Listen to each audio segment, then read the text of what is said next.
বন্ধুরা, আশা করি তোমরা সবাই ভালো আছো। তোমার চ্যানেলে তোমাদের সবাইকে স্বাগতম। তো কেমিস্ট্রি পরীক্ষা তোমরা সবাই দিয়ে এসেছো এবং আশা করি পরীক্ষা সকলেরই ভালো হয়েছে। কারণ যতদূর শুনতে পেলাম ছাত্রছাত্রীদের মুখে, শিক্ষকদের মুখে, যে না, প্রশ্নর মান স্বাভাবিক এবং প্রশ্ন যথেষ্ট ভালো স্ট্যান্ডার্ড হয়েছে এবং নম্বরও ভালো উঠবে। তো চলো আমরা একটু উত্তরগুলো দেখে নিই। যারা সারা বছর পড়েছো তারা তো নিশ্চয়ই ভালো করেছো এবং 100-তে 100 টার্গেট রেখেছো। তো প্রথম যে প্রশ্নটা রয়েছে, দেখো, ওই প্রথম প্রশ্নটার উত্তর কিন্তু এ দাগই হবে, অর্থাৎ AGBR।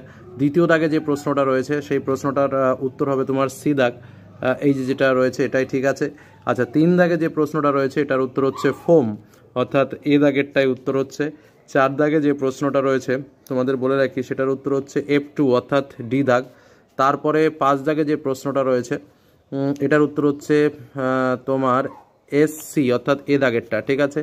পরবর্তী প্রশ্ন চলে আসি 6 দাগে যে প্রশ্নটা রয়েছে। দেখো, 6 দাগের প্রশ্নটার উত্তর হবে তোমার এই বি দাগেরটাই উত্তর, অর্থাৎ DSP², এটা P2, সরি। তারপরের প্রশ্নটা হচ্ছে যেটা রয়েছে 7 দাগে যে প্রশ্নটা রয়েছে, 7 দাগের প্রশ্নটার উত্তর তোমার এ দাগ, এটাই ঠিক আছে, এটাই উত্তর হচ্ছে।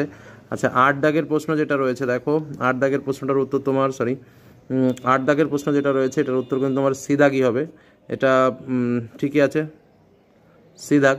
পরবর্তী কোশ্চেনে চলে আসি আমরা 9 দাগের প্রশ্ন। 9 দাগের প্রশ্নের উত্তর কিন্তু উত্তর হচ্ছে ZN, বি দাগ, হ্যাঁ, এটাও ঠিক আছে। 10 দাগে যে প্রশ্নটা রয়েছে, 10 দাগের প্রশ্নটার উত্তর হচ্ছে কিন্তু এ দাগ, ভেরি গুড, এটাও ঠিক আছে। পরবর্তী প্রশ্ন চলে আসি 11 দাগ। 11 দাগের প্রশ্নের উত্তর হচ্ছে তোমার বি দাগ, অর্থাৎ ক্ষারক সুগার ফসফেট, এটাও ঠিক আছে। আচ্ছা, এবার 12 দাগের প্রশ্নে চলে আসবো। 12 দাগের প্রশ্ন যেটা রয়েছে সেটার উত্তর কিন্তু ডি দাগ, অর্থাৎ 965, এইটা কিন্তু উত্তর। টেফলন এখানে দাগানো রয়েছে কিন্তু টেফলন কিন্তু নয়, 966, এটাই কিন্তু উত্তর তোমার 12 দাগেরটা, ঠিক আছে।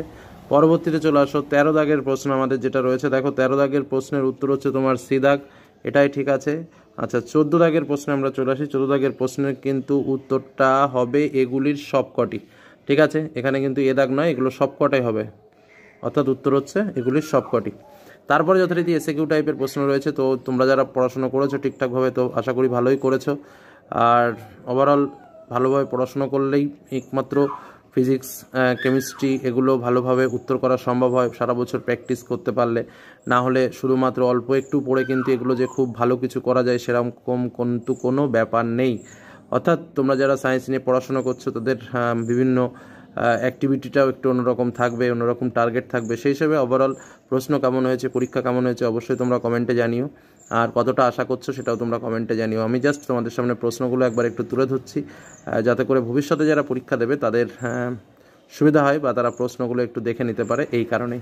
তো ঠিক আছে, সকলে ভালো থেকো, সুস্থ থাকো, সামনের পরীক্ষাগুলো ভালোভাবে দাও, ভালোভাবে ভালো একটা রেজাল্ট তৈরি করো এবং ভবিষ্যতের জন্য ভালো করে খাটো, এটুকুই বলবো। ধন্যবাদ।